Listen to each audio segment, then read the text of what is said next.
Sorry, I had to throw away all of Leticia's stuff. They were getting in the way of my happiness with Joseph. He even helped me do it, didn't you, Joseph? Coming back from a week-long business trip, I found that my sister and my husband had thrown away all my belongings. Seeing my sister and husband being physically affectionate like lovers disgusted me beyond words. So let's get a divorce. I received the divorce papers from my husband and asked my sister, "Are you sure about this, sis?" This all started a few months ago. My name is Leticia. I've been living with Joseph for a year now. Joseph and I met at a party and got married. I always loved my job and had told Joseph before we got married that I planned to continue working. When Joseph and I tied the knot, I had just been promoted to a responsible position at work and was also in charge of training newcomers, which was another reason I wanted to keep working. At first, Joseph also seemed to want to continue working. However, when we disclosed our salaries before getting married, it turned out I earned more. Then Joseph suddenly suggested, I'll become a house husband. I immediately said, absolutely not. And for good reason. Joseph's place was always a mess when he lived alone. He never cleaned or washed the dishes, leaving the sink always piled high with dirty dishes. The bathroom was in a state I wouldn't even want to use. From the beginning of our relationship, I was the one who had to clean up after him. Plus, I had never even seen Joseph cook. He was hardly skilled at household chores, so when I objected to the idea of him becoming a house husband, he made a sulky face. He brought up the house husband idea several times afterward, but each time I firmly said no. Despite occasional arguments with work-averse Joseph, our life was fairly ordinary. But for the past 6 months, my sister Carolina had been visiting us too often, and it was wearing me out. She lives nearby at our parents' house, but frequently drops by our place. Although she's unemployed, she falsely tells people she earns advertising revenue by posting on social media. She's just an impossible person to deal with. She would come to our house almost every day, eat dinner, and then leave. I couldn't get comfortable with that. She's here again. When I come home from work and hear joyful conversation from the living room, it only makes me feel more drained. When I go to the living room, my sister and Joseph are sitting close together on the 2-seater sofa. My sister waves at me saying, "You're back." Lately, these two seem to be getting unusually close. Is it because they've been drinking? Joseph! Carolina. Hearing them call each other like that irritates me. Joseph and my sister seem to be enjoying some appetizers, so I decide to cook my own dinner. As I start cooking, Joseph says, Leticia, I got us some appetizers. As I prepare my own meal, I ask irritably, why? Joseph responds with a dismissive laugh. I'm hungry, and your cooking isn't good, so I bought appetizers. What? You can't even cook, and you're calling my food bad? When I respond angrily, pan in hand, my sister chuckles and lightly taps Joseph's shoulder. Don't be mean, you'll hurt Leticia's feelings if you tell the truth. As a husband, I'm educating my wife. Your cooking is terrible. It's inedible. But I'm hungry, so go get some appetizers. Joseph's face is flushed red from drinking. My sister is laughing so hard she's practically choking, and I put the frying pan away. I quietly put away the ingredients I've taken out and head for the door. I've just come home, and as I try to leave again, Joseph yells, "Hurry up! Be back in 5 minutes." Hearing my sister's laughter in the background makes my skin crawl. I leave the house and make it to the grocery store. On my way back, carrying potential appetizers and my own substitute for dinner, I realize I'm crying. The frustration is overwhelming. Joseph always eats my cooking without a word of complaint. Sometimes he'd even say, "This is delicious," while eating it. I learned to cook from Mom, and even my sister knows my cooking isn't bad. But to come home tired from work, cook earnestly for Joseph, and then be told it's bad was truly heartbreaking. I return home, let out a soft sigh, and head toward the living room. Joseph and my sister are sitting on the 2-seater sofa, red-faced and snuggled up, apparently having drunk too much. My sister even has her head resting on Joseph's shoulder, looking blissful. With a cooled heart, I take out my phone and snap a photo of their sleeping faces. The next morning, my sister laughs and says, "Sorry for staying over. Didn't mean to. Wouldn't want Leticia to get suspicious, considering how well Joseph and I are getting along." I reply with a smile. It's okay. I serve breakfast to my sister and later to Joseph, who wakes up after her. Joseph casually asks, "What about yesterday's appetizers?" "They're in the fridge. Feel free to have some," I say as I serve breakfast. "Sorry you have to eat my bad cooking all the time." "Huh? Did I say that?" "You sure did, Joseph. Leticia looked really upset." "Well, forgive me. I was drunk." "It's fine. Whatever." I speak flatly and say I'm off to work now, and leave the two behind as I exit the house. Once I step out of the front door, I stop the recording on my mobile phone. I've decided to record all conversations between Joseph, my sister, and me from now on. I honestly don't want a divorce. I just want to kick my sister out and go back to my normal life with Joseph. But my suspicions about Joseph have grown so much that there's no turning back.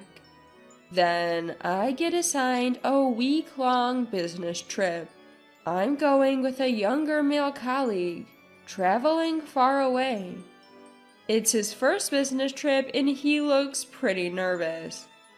I feel the responsibility to be strong, but I can't help but worry about what's going on at home. Will my sister make a move on Joseph while I'm gone? To ease my concerns, I decide to spend some saved up money. Once the week-long trip is safely over, my colleague and I take a moment to relax before reporting back to the office. When I got back home after picking up a certain item, I could sense my sister's presence again. I sighed, not feeling like going into the living room right away. Instead, I walked into my bedroom and was shocked. Everything of mine was gone. My favorite dresser that I bought when I lived alone, all the clothes in my walk-in closet, nothing was there. Going into the living room, I found Joseph and my sister sitting closely together on the love seat. "What's going on here?" I shouted. My sister chuckled and said, "Sorry, I threw all your stuff out. It was in the way of Joseph and me getting happily married. Joseph even helped me throw it out, right?" My sister playfully touched the tip of Joseph's nose, and he grinned lazily. Watching the two of them touch each other like lovers, I felt chills running down my arms. "That's why I'd like you to divorce me," Joseph said, casually handing me the divorce papers. Such an incredibly selfish pair. While I was at work, my sister had the nerve to let herself into my home. And my husband accepting her and going so far as to cheat with my own sister was beyond belief. Fuming with boiling anger, I decided to make them regret their choices. I stared at the pre-filled divorce papers and then looked at my sister. "Hey sis," I said, noticing her genuinely happy smile. "Are you sure about this? Marrying Joseph, is it really what you want?" "Huh? Of course! Joseph and I are in love. Sorry, Leticia, but your sister is just more attractive than you. I know it must be tough to have your husband stolen, but don't worry, I'll take good care of him." "Leticia, I'll make sure Carolina is happy, so feel free to go ahead with the divorce." I couldn't believe it. He had the gall to say that after promising to make me happy when we got married and then letting it come to this? As I finished filling out the divorce papers, barely holding back my laughter, Joseph declared he wanted the house as part of the asset division. So I graciously handed over the house and moved back into my parents' home until I could find a new place. My sister hadn't told my parents anything. When I explained the situation, they hugged me, tears in their eyes. "You don't have to think of her as your sister anymore." Her warmth had me breaking down in tears before I knew it. I heard from Joseph, who apparently submitted the divorce papers the same day. He even included a smiling photo of my sister and him, confirming my belief that I'm better off divorcing someone like him. A few days later, I visited the house I used to share with Joseph, accompanied by my lawyer. It was a day off, so both Joseph and my sister were home, which was convenient. When I suddenly showed up with my lawyer, they were shocked. But once I mentioned it was about money, they mistakenly thought they might get something in the asset division, so they let us in without hesitation. That's when I handed Joseph and my sister something I'd picked up on the way back from a business trip. Inside the brown envelope were photos of Joseph and my sister caught in the act of their affair. The pictures captured them kissing, with the curtains left wide open. I didn't know what Joseph and my sister would get up to while I was away for a week, so I'd use some of my savings to hire a private investigator to gather evidence. I even brought out my sister's diary that she left at our parents' house. It had entries about her sweet days with Joseph, starting about 6 months ago around the time. She started hanging around our house all the time. While I calmly laid out the evidence and began explaining what was from when, my sister shouted, "Enough already! Why is Leticia trying to ruin my happy future with Joseph? I get that Joseph is a catch, but aren't you ashamed for gathering all this evidence?" she asked. "I'm not ashamed. The one who should be ashamed for getting caught in photos like these is you. So now that we have all this evidence, I'll be requesting $20,000 in damages from each of you." $20,000? That's absurd. My sister mumbled something upon hearing the amount, but Joseph stood his ground unfazed. Turns out my sister was still lying to Joseph, claiming she had a job earning ad revenue from social media posts while being unemployed. What was she planning on achieving by marrying him with such a lie? Though I was disgusted, when I announced I'd be taking the compensation, Joseph seemed to be relying on my sister's supposed income. "It should be no problem coming up with $40,000 between the two of us, right, Carolina?" he said. My sister gave a wry smile and nodded, "Yeah." From there, it was up to the lawyers. After discussions on how the compensation would be paid, It was agreed that both would pay the total amount of $40,000 in one lump sum. We set the payment deadline, and that was the end of the meeting for the day. As for you, sis, take care, I said, emphasizing my final point. All my sister could do was give another wry smile. A few weeks later, I got a call from someone asking if I knew Joseph's whereabouts. When I asked if they were still living in their old house, the person told me it was empty. I had received the full compensation from Joseph and my sister right away, so I hadn't given much thought to what happened next. But now this person was saying that not telling them where Joseph was could cause me trouble. My parents had mentioned cutting ties with my sister, but I figured Mom might know where she was. Sure enough, only Mom knew. Turns out my unemployed sister couldn't afford to pay me the compensation. She had turned to our parents for help, but they refused to lend her even $1. In the end, she and Joseph had to give up their house to make the payments. I did wonder why Joseph, who had an income, was in this situation, but the person who wanted to know Joseph's whereabouts eventually showed up at my house, so I ended up guiding them to where Joseph was living.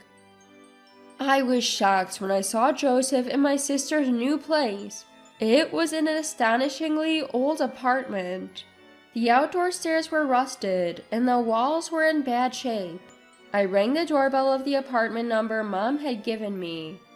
I announced who I was and that I brought someone who needed to speak to Joseph.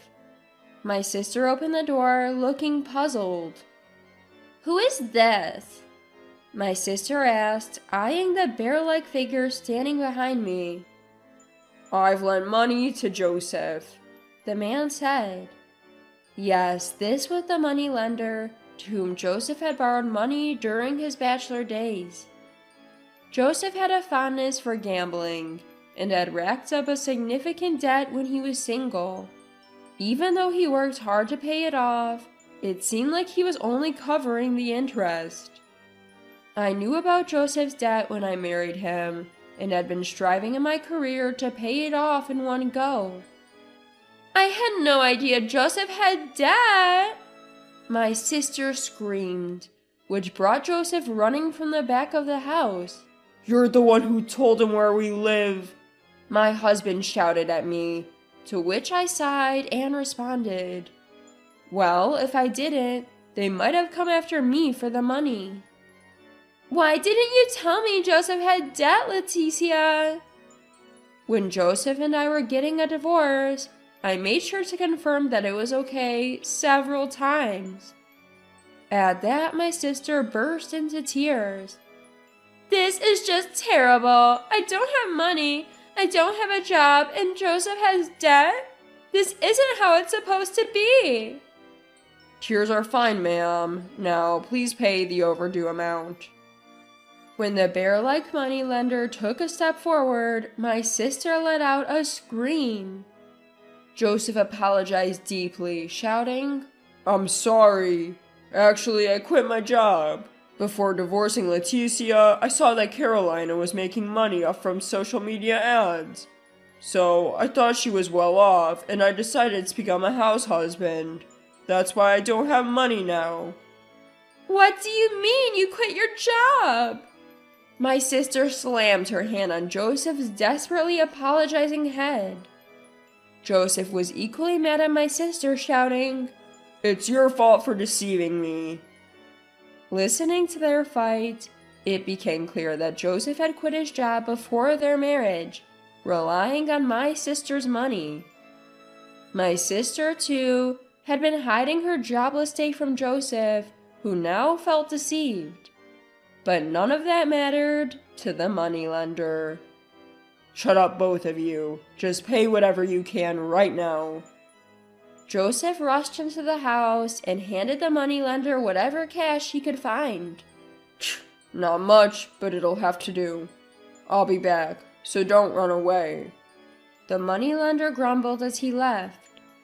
Just as I was about to leave, I heard my sister's pleading voice. Hey, Leticia, you're listening, right?